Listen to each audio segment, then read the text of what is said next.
Screen presenting the happening. कहानी की शुरुआत होती है न्यूयॉर्क सिटी के सेंट्रल पार्क से, जहां पर बहुत सारे लोग वॉक कर रहे होते हैं। लेकिन तभी अचानक से सब के सब रुक जाते हैं और उनमें से कुछ लोग उल्टा चलना शुरू कर देते हैं। किसी को कुछ समझ नहीं आता कि ये क्या हो रहा है, क्योंकि कोई भी अपनी सेंसेस में नहीं है।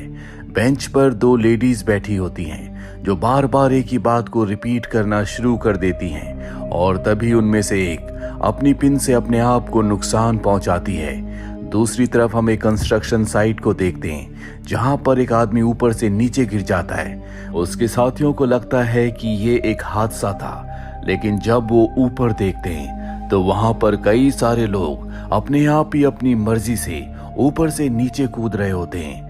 दूसरी तरफ हमें हाई स्कूल के एक टीचर एलियट को दिखाया जाता है, जो अपने स्टूडेंट्स को नेचर के बारे में बता रहा होता है। वो कहता है कि नेचर के ऐसे बहुत सारे रहस्य हैं जिनके बारे में इंसानों को कुछ नहीं पता। अब स्कूल में एक इमरजेंसी मीटिंग बुलाई जाती है, जिसमें सभी को बताया जाता है कि हमारे शहर पर शायद किसी ने हमला किया है। हवा में कोई जहरीली गैस छोड़ी गई है, जिस वजह से लोग अपने आप को ही नुकसान पहुंचा रहे हैं। इसीलिए सबको शहर से निकलने की सलाह दी गई है। और अब एलियट अपनी वाइफ, अपने एक दोस्त और उसकी बेटी के साथ ट्रेन से फिलाडेल्फिया के लिए निकल पड़ता है। पर जल्दी इन्हें इन्फॉर्म किया जाता है कि वो जहरीली गैस यानी कि वायरस अब फिलाडेल्फिया में और आसपास के शहरों में भी फैल चुका है, जिसका मतलब ये है कि अब फिलाडेल्फिया जाने का कोई फायदा नहीं है। तभी ट्रेन एक सुनसान जगह पर रुक जाती है।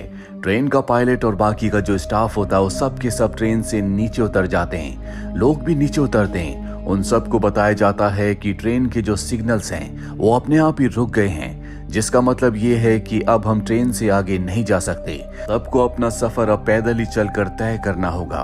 वहीं फिलाडेल्फिया शहर के एक पार्क में बहुत सारे लोग वॉक कर रहे होते हैं। तभी एक हवा का झोंका आता है, जिसके बाद सब के सब रुक जाते हैं और अपने आप को नुकसान पहुंचाना शुरू कर देते हैं। वहीं एलियट का जो दोस्त उसके साथ होता है, उसे पता चलता है कि उसकी वाइफ, जो कि बॉस्टन शहर में थी, वो अब प्रिस्टन के लिए निकल पड़ी है। वो अपनी पत्नी तक पहुंचना चाहता है, इसीलिए वो अपनी बेटी को एलियट के पास छोड़कर एक गाड़ी में लिफ्ट लेकर प्रिस्टन शहर की तरफ निकल पड़ता है। पर जब वो प्रिस्टन शहर पहुंचता है तो उसे पता चलता है कि उस वायरस ने इस शहर को भी अपनी चपेट में ले लिया, जिस वजह से लोगों ने यहाँ पर अपने आप को नुकसान पहुंचाया है। और तभी वो आदमी जो गाड़ी चला रहा था, उसके दिमाग पर भी वायरस का असर हो जाता है, जिस वजह से वो गाड़ी की स्पीड बढ़ा देता है और गाड़ी को एक पेड़ से टकराता है, जिसमें सबकी मृत्यु हो जाती है। लेकिन एलियट का दोस्त बच जाता है। वो गाड़ी से बाहर उतरकर बीचों बीच बैठ जाता है और अब उसे भी वायरस ने अपनी चपेट में ले लिया है, जिस वजह से वो भी अपने आप को नुकसान पहुंचाता है और उसकी भी मृत्यु हो जाती है। वहीं एलियट को दिखाया जाता है, जो एक वायरल वीडियो को देखता है, जिसमें एक आदमी जो कि जू में काम करता था, वो जानबूझकर शेर के पिंजरे में चला जाता है, जिसके बाद शेर उसे मार देते हैं। और जब उसके साथ ऐसा हो रहा था तो ना वो चीख रहा था ना चिल्ला रहा था, मानो उसे दर्द का एहसास ही नहीं है। साथ ही यहाँ पर अब न्यूज में बताया जाता है कि ये किसी आतंकवादियों ने हमला नहीं किया, ना ही किसी देश की साजिश है। ये सारी घटनाएं नॉर्थ ईस्ट से शुरू हुई, जहाँ पर एक बहुत बड़ा न्यूक्लियर प्लांट है। हो सकता है कि न्यूक्लियर प्लांट से रेडिएशन लीक हुआ हो, जिस वजह से लोगों के दिमाग पर असर पड़ा और उन्होंने अपने आप को नुकसान पहुंचाया।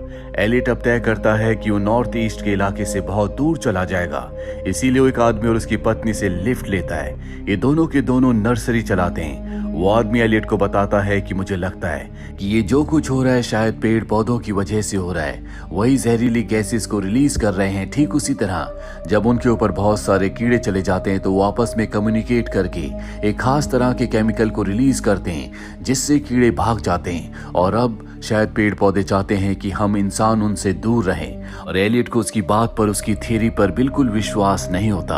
अभी आगे सड़क पर देखते हैं, जहां पर बहुत सारे लोग पड़े होते हैं। ये समझ जाते हैं कि उस गैस का, उस वायरस का असर वहां पर है। यहाँ पर इन्हें और भी बहुत सारे लोग मिलते हैं, जो इन्हें बताते हैं कि सड़क के आगे और पीछे दोनों जगह उस वायरस ने अपना असर छोड़ दिया है, यानी कि आगे जाना और पीछे जाना दोनों ही तरह से खतरनाक होगा। साथ ही ये अंदाजा भी लगाते हैं कि ये जो कुछ हो रहा है, यानी कि वायरस का जो असर है, वो सड़क के रास्ते पर है। इसीलिए हमें दो अलग ग्रुप्स में बंटकर दूसरे रास्ते से जाना होगा। पास ही में एक छोटा सा गांव है, हम जल्दी वहां पर पहुंच जाएंगे। और अब सब ऐसा ही करते हैं। एलियट जिस ग्रुप का हिस्सा होता है वो छोटा होता है, जो कि आगे चल रहा होता है, और पीछे बड़ा ग्रुप आ रहा होता है। और तभी पीछे वाले ग्रुप में, जो कि बड़ा ग्रुप है, उसकी तरफ एक हवा का झोंका आता है, जिसके बाद सब के सब उस वायरस से इन्फेक्टेड हो जाते हैं। वो अपना दिमागी संतुलन खो बैठते हैं, सब अपने आप को नुकसान पहुंचाते हैं। एलियट पीछे देखता है जहां पर वो पूरा का पूरा ग्रुप अब मारा गया। उसे एक बात समझ नहीं आती कि वो और उसका ग्रुप इन्फेक्टेड क्यों नहीं हुआ। तभी वो पूरे के पूरे घटनाक्रम पर दोबारा से नजर डालता है और उसे समझ में आ जाता है कि सबसे पहले इस वायरस ने अपना असर एक पार्क में दिखाया था, जहां पर बहुत सारे पेड़ पौधे थे और सड़क के किनारे जो जो लोग चल रहे थे उन पर भी इस वायरस ने अपना असर दिखाया, क्योंकि सड़क के दोनों तरफ बहुत सारे पेड़ होते हैं। साथ ही उसे ये भी याद आता है कि कुछ वक्त पहले उसने एक आर्टिकल पढ़ा था जिसमें वैज्ञानिकों ने लिखा था कि ऑस्ट्रेलिया में पानी में उन्हें कुछ ऐसे बैक्टीरिया मिले जो कई लाखों साल पहले इस धरती पर थे, जो इंसानों के लिए बहुत खतरनाक हैं। उन बैक्टीरियाज की वजह से बहुत सारे फिशरमैन मारे गए थे।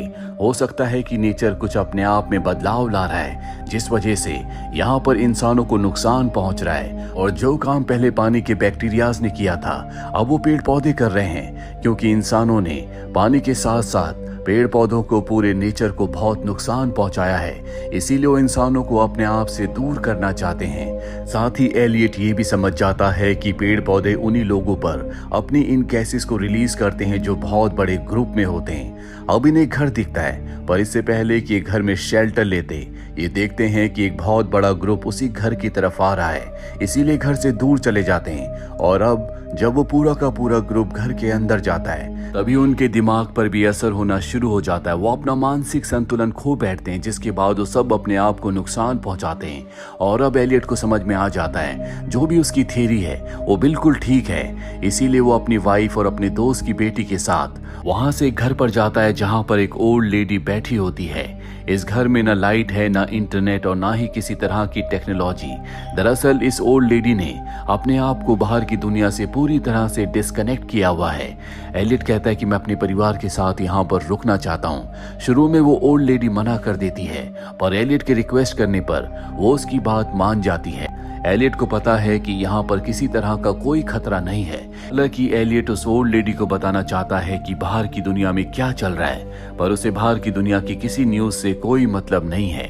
वो एलियट को और उसके परिवार को खाने के लिए खाना देती है, पर अगली सुबह अचानक से उसका बर्ताव बदल जाता है। वो एलियट पर चिल्लाना शुरू कर देती है और कहती है कि तुम मेरे घर से निकल जाओ। जिसके बाद वो घर के बाहर गार्डन में जाती है और अचानक से रुककर वो उल्टे पैर चलना शुरू कर देती है, जो देखकर एलियट हैरान हो जाता है। उसे समझ में आ जाता है कि पेड़ पौधों ने अब इस ओल्ड लेडी को भी अपना शिकार बना लिया है। हालांकि उन्होंने पहले ऐसा नहीं किया, लेकिन शायद इस ओल्ड लेडी ने इन लोगों को अपने घर में शेल्टर दिया, जिस वजह से उन्हें गुस्सा आ गया। यानी कि उनके अंदर इमोशंस भी हैं। शहर के लोग पेड़ पौधों को नुकसान पहुंचाते हैं, इसीलिए पेड़ पौधे ज्यादातर शहर के लोगों को अपना शिकार बना रहे होते हैं। पर अब उन्होंने इस ओल्ड लेडी को भी अपना शिकार बना लिया। एलियट घर के अंदर आकर दरवाजे बंद कर देता है ताकि वो भी इन्फेक्टेड ना हो। पर तभी वहां पर ओल्ड लेडी आती है, जो अपने सर से कांच को तोड़ देती है। दरअसल उससे सब कुछ पेड़ पौधे ही करवा रहे होते हैं। एलियट अपनी वाइफ को और अपने दोस्त की बेटी को घर पर ढूंढ रहा होता है। उसे उनकी आवाज तो आती है, लेकिन वो घर पर नहीं होते, बल्कि घर के पास एक छोटी सी हट होती है। वो दोनों वहां पर होते हैं। दरअसल ये दोनों घर एक पाइप से कनेक्टेड है, इसीलिए एलियट को उनकी आवाज आ रही होती है। एलियट अपनी वाइफ से कहता है कि घर के दरवाजे और खिड़कियां बंद कर दो। वो ऐसे करती है, लेकिन हवाएं तेज होना शुरू हो जाती है, जिसका मतलब ये है कि पेड़ पौधे किसी भी तरह से इनके घर के दरवाजे और खिड़कियां तोड़कर इन्हें भी मारना चाहते हैं। अब इन्हें समझ में आ जाता है कि इनका आखिरी वक्त आ चुका है, इसीलिए ये तय करते हैं कि अपने आखिरी वक्त में ये एक दूसरे के साथ रहेंगे।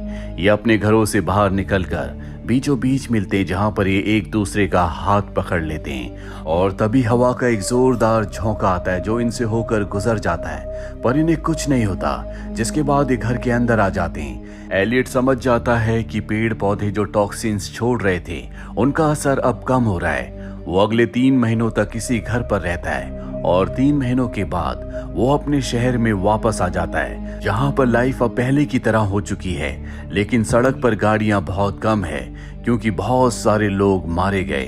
ये जो कुछ हुआ था इसमें एक बहुत बड़ी आबादी खत्म हो चुकी है। साथ ही टीवी पर डिबेट चल रही होती है, जहां पर एक वैज्ञानिक बताता है कि ये एक तरह का नेचुरल डिजास्टर था। जो हमारा नेचर है वो इंसानों को रिजेक्ट कर रहा है क्योंकि इंसान उन्हें नुकसान पहुंचा रहे हैं। पर इसके काउंटर क्वेश्चन में उससे पूछा जाता है कि अगर ऐसा है तो दुनिया के बाकी हिस्सों में ये सब क्यों नहीं हुआ, क्यों ये सिर्फ अमेरिका के कुछ शहरों में हुआ। इसका उसके पास कोई जवाब नहीं होता। वो सिर्फ इतना ही कहता है कि हो सकता है कि आने वाले समय में दूसरे शहरों में, दूसरे देशों में भी ये सब कुछ हो। वहीं हमें पेरिस के गार्डन को दिखाया जाता है, जहां पर 2 दोस्त छुट्टियां मनाने के लिए आए थे।